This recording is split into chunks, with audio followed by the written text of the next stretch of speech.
നമ്മുടെ കർത്താവിന്റെ പരിശുദ്ധമായ നാമത്തിൽ നിങ്ങൾക്കേവർക്കും വീണ്ടും എന്റെ സ്നേഹ വന്ദനങ്ങളെ പ്രകാശിപ്പിക്കുന്നു. നല്ല വചനം പേജിലൂടെ തുടർച്ചയായി നാം പഠിച്ചുകൊണ്ടിരിക്കുന്ന ക്രിസ്തു തത്വശാസ്ത്ര പഠനശാഖയുടെ 20ാമത്തെ എപ്പിസോഡിലേക്ക് എല്ലാ ബഹുമാന്യ ശ്രോതാക്കൾക്കും സ്വാഗതം. ഇന്ന് നമ്മൾ പഠിക്കാൻ പോകുന്നത് കർത്താവായ യേശു ക്രിസ്തുവിന്റെ മരണത്തെക്കുറിച്ചാണ്. കർത്താവായ യേശു നാം അറിയുന്ന പോലെ ഒരേ സമയത്ത് ദൈവവും അതേ സമയത്ത് മനുഷ്യനുമായിരുന്ന വ്യക്തിയാണ്. ദൈവവും മനുഷ്യനും ഒരു വ്യക്തിയിൽ ഒരുപോലെ രണ്ട് പ്രകൃതങ്ങൾ ഇടകലരാതെ അവ ഇൻഡിപെൻഡന്റായി നിലകൊണ്ട വ്യക്തിപ്രഭാവമാണ് കർത്താവായ യേശു.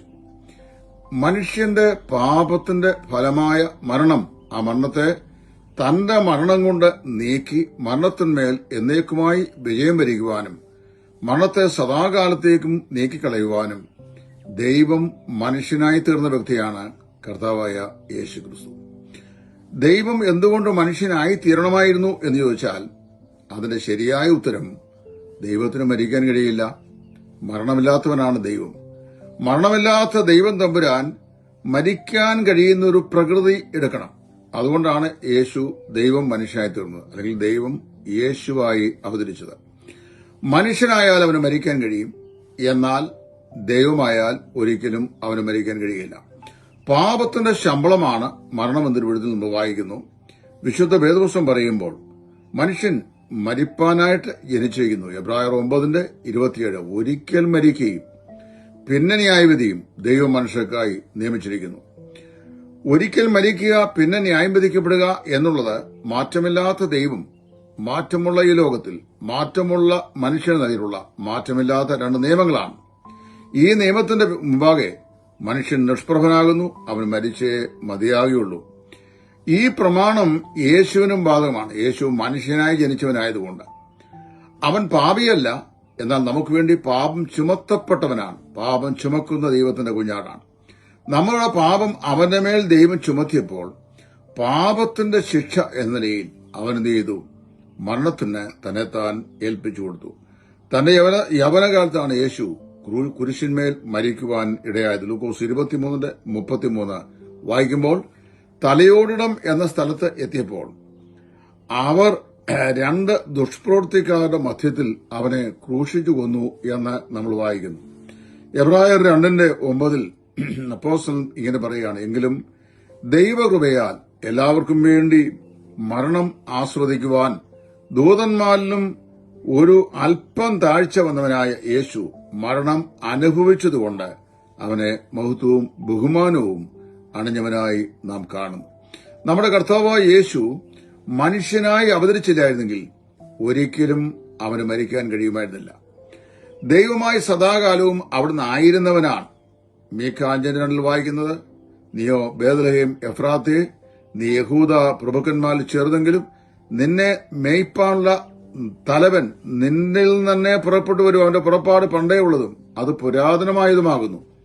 എന്നാൽ പുരാതനായ ദൈവം കർത്താവായ യേശു മരിക്കാൻ കഴിയുന്നൊരു പ്രകൃതത്തിലേക്ക് ഇറങ്ങി വന്നു എന്നുള്ളതാണ് ക്രിസ്തുവിന്റെ പ്രത്യേകത. ഉദാഹരണം, ഞാനൊരു ദൃഷ്ടാന്തം പറഞ്ഞു കഴിഞ്ഞാൽ ഇങ്ങനെ പറയാം. ഞാൻ നടന്നു പോകുമ്പോൾ ഒരു ഉറുമ്പിന്റെ മേൽ ചവിട്ടി. ആ ഉറുമ്പ് എന്റെ ഭാരം താങ്ങാൻ കഴിയാതെ ചതഞ്ഞ് മരിക്കാൻ തുടങ്ങുന്നു. അത് ഒരു തെറ്റും ചെയ്ത ജീവിയല്ല. ഞാൻ നടന്നു പോയപ്പോൾ അതിന്റെ മുകളിൽ കാലി കെട്ടിയതാണ്. അത് പ്രാണവേദനയായി പിടയുന്നു. എനിക്ക് ആ ഉറുമ്പിനോട് ഒരു സോറി പറയണം, ഞാൻ മനഃപൂർവ്വം ചെയ്തതല്ല, എന്നോട് ക്ഷമിക്കണം എന്ന് പറയണമെങ്കിൽ ഞാൻ എന്റെ ഭാഷയിൽ എത്ര നേരം എന്ന് പറഞ്ഞാലും ഉറുമ്പിന് മനസ്സിലാകില്ല. ആ ഉറുമ്പിന്റെ ഭാഷയിൽ ഉറുമ്പിന് മനസ്സിലാക്കാൻ സാധിക്കും. കാര്യം ഉറുമ്പുകൾ അന്യോന്യം സംസാരിക്കുന്നത് പലപ്പോഴും നമ്മൾ കണ്ടുള്ളതാണ്. തല മുട്ടി മുട്ടി മുട്ടി പോകുന്നത്. അത് ആശയവിനിമയം ചെയ്യുകയാണ്. എല്ലാ പ്രാണികൾക്കും ആശയവിനിമയ സമ്പ്രദായമുണ്ട്. എന്നാൽ ഒരു ഉറുമ്പിനോട് എനിക്ക് അതിന് മനസ്സിലാകുന്ന നിലയിൽ, അതിന്റെ വേദനകളെ മനസ്സിലാകുന്ന നിലയിൽ സംസാരിക്കണമെങ്കിൽ ഞാൻ ഉറുമ്പായി തരണം. ദൈവം മനുഷ്യനോട് മനുഷ്യന്റെ പ്രശ്നങ്ങൾക്ക് പരിഹാരം വരുത്താൻ ഇടയാണെങ്കിൽ അവന് മനുഷ്യനായി തീരണം. പാപമൊഴികെ സകലത്തിലും അവൻ നമുക്ക് തുല്യനായി തീർന്നു എന്നൊരു വിധത്തിൽ വായിക്കുന്നു. അങ്ങനെ എന്ത് ചെയ്തു? കർത്താവായ യേശു ക്രൂശിന്മേൽ നമുക്ക് വേണ്ടി മരിച്ചു. പക്ഷെ ഇവിടെ ഒരു വലിയ കീറാമുട്ടിയായ പ്രശ്നമുണ്ട്. ക്രൂശിൽ മരിച്ചപ്പോൾ ദൈവമാണോ മരിച്ചത്, മനുഷ്യനാണോ? മനുഷ്യനായ ക്രിസ്തുവാണോ? മനുഷ്യനായ ക്രിസ്തു മരിച്ചു നമ്മൾ വായിക്കും. ദൈവത്തിന് മരിക്കാൻ കഴിയില്ലല്ലോ. അപ്പൊ അങ്ങനെയാണെങ്കിൽ യേശുക്രിസ്തുവിന്റെ ദൈവത്വത്തിന് എന്ത് സംഭവിച്ചു? കാൽവറിലെ മരണസമയത്ത് ദൈവത്വം അവനെ വിട്ടുപോയോ? അറിയൂസിനെ പോലെയുള്ള ആളുകൾ പഠിപ്പിച്ചത് യേശുക്രിസ്തുവിന്റെ ദൈവത്വം ക്രൂശീകരണത്തിന് തൊട്ട് അല്പനിമിഷം മുമ്പ് അവനെ വിട്ടുപോയി എന്നാണ്. എന്നാൽ ഒരിക്കലും അവന്റെ ദൈവത്വം അവനെ വിട്ടുപോയില്ല. കാര്യം divinity cannot be separated from his humanity once the humanity was fused into his divinity. അവന്റെ ദൈവത്വത്തോടെ മനുഷ്യത്വം ഒരിക്കലും എന്നേക്കുമായി ഇഴുകിച്ചേർന്നപ്പോൾ പിന്നീട് അവ തമ്മിൽ വേർതിരിക്കാൻ കഴിയാത്ത വിധം ആയിരുന്നത്. അങ്ങനെയെങ്കിൽ ദൈവത്തിന് എന്ത് സംഭവിച്ചു? അതൊരു ഇറ്റേണൽ മിസ്റ്ററിയാണ്, നമുക്കറിയാൻ വയ്യ. ക്രിസ്തു എങ്ങനെ മറിയയുടെ ഗർഭാത് ഗുരുവായി, അതൊരു മർമ്മമാണ്. കർത്താവായ യേശു മരിക്കുമ്പോൾ ദൈവത്വത്തിന് എന്ത് സംഭവിച്ചു? അതൊരു മർമ്മമാണ്. കർത്താവായ യേശു എങ്ങനെ കല്ലറയിൽ നിന്ന് ഈ ജഡം 3-ാം ദിവസം ജീവൻ പ്രാപിച്ച് ഉയർത്തിട്ടു, അതൊരു മർമ്മമാണ്. ദൈവിക തൃത്വം ഒരു മർമ്മമാണ്. നമുക്ക് നിത്യതയിലും മനസ്സിലാക്കാൻ കഴിയാത്ത ചില മർമ്മങ്ങൾ വിശുദ്ധ വേദത്തിലുണ്ട്. എന്നാൽ ഒരു കാര്യം മനസ്സിലാക്കണം, അവൻ നമുക്ക് വേണ്ടി മരണം ആസ്വദിപ്പാൻ മനുഷ്യത്വം എടുത്ത് ഈ ഭൂമിയിലേക്ക് വന്നവനാണ്. അങ്ങനെ വന്ന് ക്രൂശിന്മേൽ മരിക്കുകയും നമ്മുടെ പാപത്തിന് പരിഹാരം വരുത്തുകയും ചെയ്തു. ക്രിസ്തു മനുഷ്യനായതുകൊണ്ട് അവൻ മരണം അനുഭവിച്ചു എന്ന തിരുവെഴുത്തിൽ വായിക്കുന്നു.